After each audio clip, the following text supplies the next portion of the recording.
of loneliness. Oh, 9 days of pain.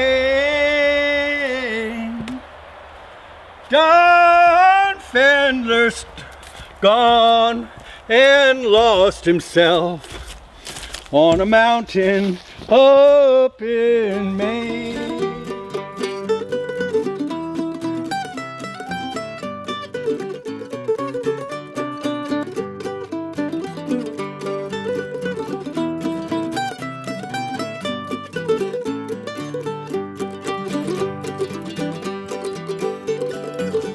Hi, I'm Stan Keach, and this is the first episode of Trail Songs.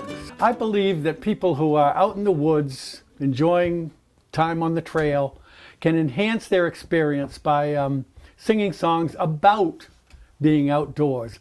So that's why we're here, to show you some songs about those things, and I hope you'll learn a couple of these songs and sing them when you're out on the trail.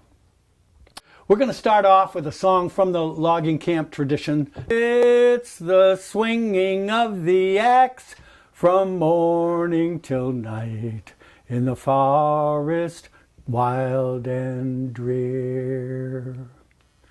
We're sleeping in the bunks without any chair when the wind...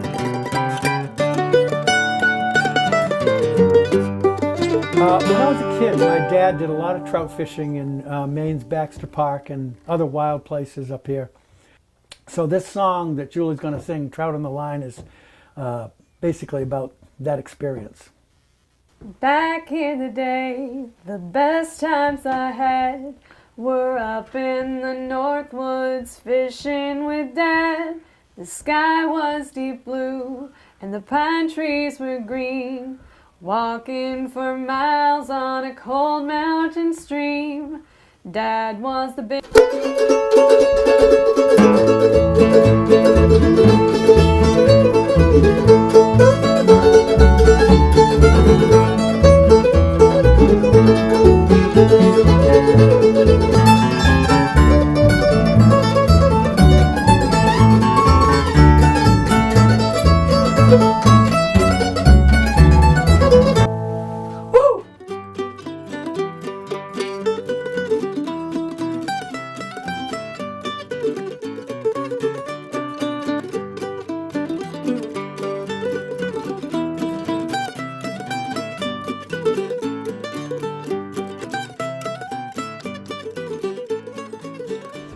Here we are on Trail Songs, the TV show that's in which we sing songs about the great outdoors so that you can learn them and sing them when you're in the great outdoors. We're going to do a song called Bear in the Barn, and this is one we've also recorded in the full bluegrass version, but we're going to start this one out a cappella so you can see that you can sing it under any conditions in the forest or the water or wherever you happen to be. Little Benny lived with his mother and brother on a little hillside farm. Benny came running in the kitchen and cried, "There's a big black bear in the barn. There's a big black bear in the barn. I can hear him a-huffing in there. Gonna get the gun and he better beware that big black boar of a bear."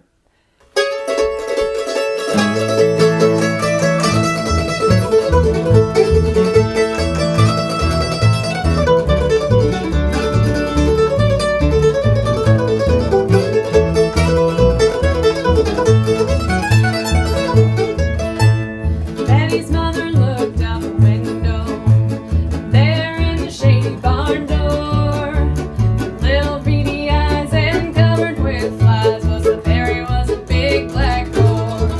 There's a big black bear in the barn. Let's go to Eileen. I live on Vancouver Island. And we're singing and traveling across the blue waters, rapids and white caps. Hey, bring them on. There's nobody here but the bears and the otters. So we're paddling swift and we're paddling strong.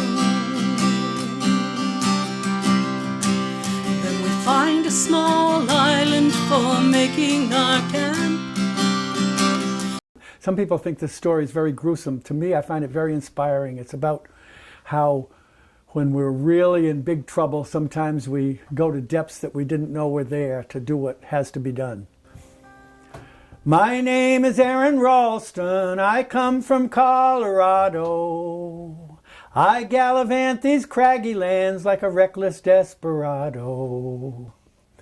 I was descending casually, then to my shock and alarm, I knocked a giant chalk stone loose and it pinned my right arm. The rocket weighed 800 pounds. It was wedged against the wall.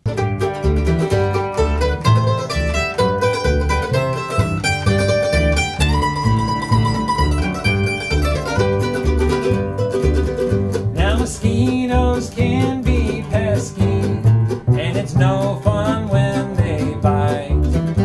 And ticks hitch rides on humans, and no-see-ums come out at night.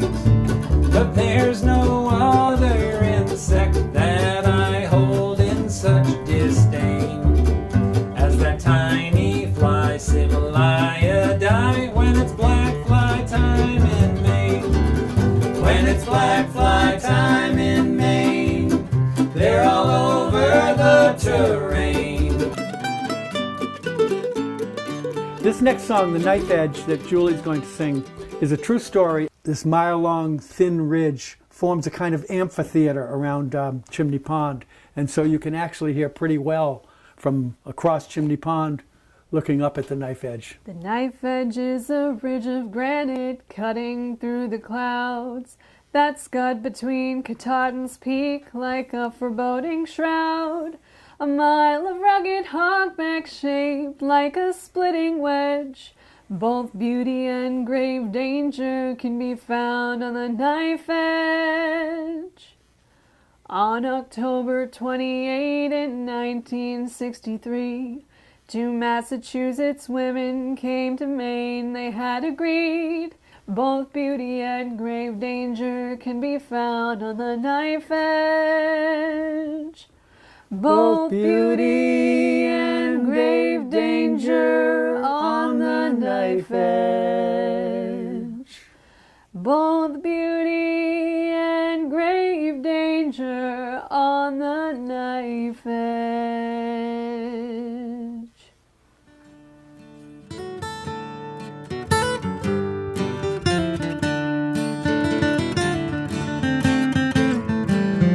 This poem, called Beside the Kennebec, was printed in a New York newspaper in the mid-19th century. With Arnold off to Canada beside the Kennebec, and one a brave and noble boy with kindling cheek and eye, whose smiling voice brought light to all, lay down at last to die of hunger's gnawing pain, a fate that some must share, who closed with tears his soft blue eyes and heard his dying prayer.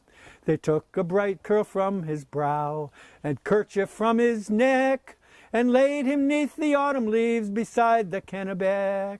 Beside the Kennebec, beside the Kennebec, they laid him 'neath the autumn leaves beside the Kennebec. Beside the Kennebec, beside the Kennebec, with Arnold off to Canada beside the Kennebec.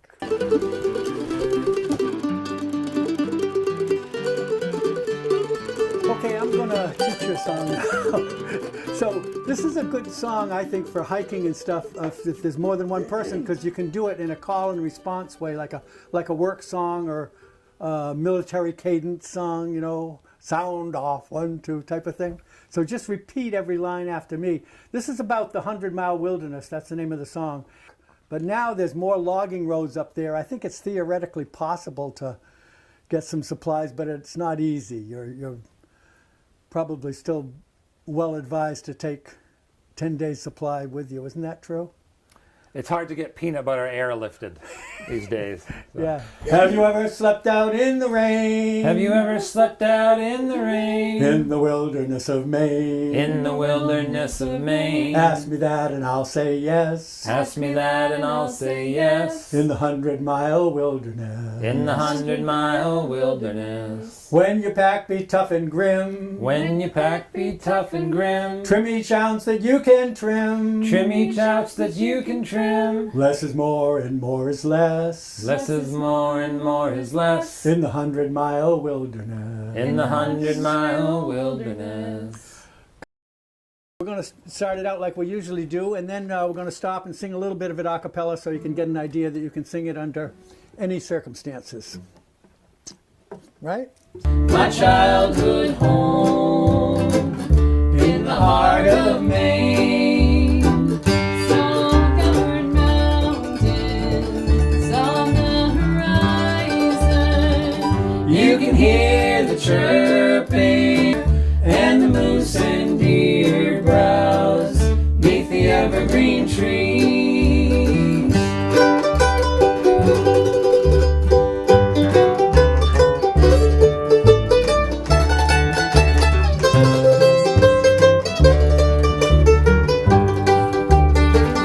Snow-covered mountains on the horizon.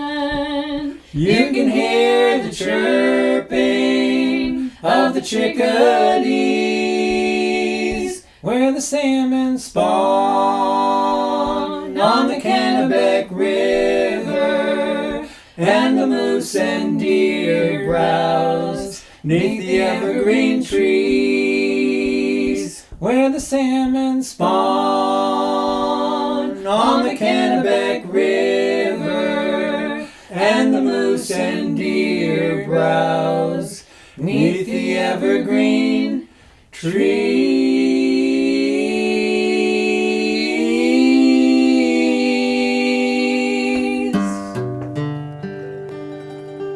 And they developed the Fly Rod Crosby Trail, which eventually will stretch 45 miles, connecting Strong, Avon, Phillips, Rangeley.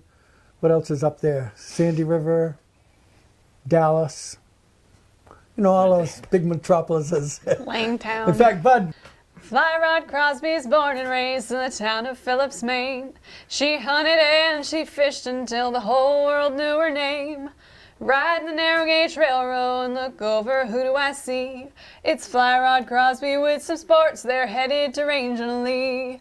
Fly Rod Crosby, she's tracking caribou. Fly Rod Crosby, catching trout and salmon too. Bull moose, bull moose, bull moose, the mighty bull moose.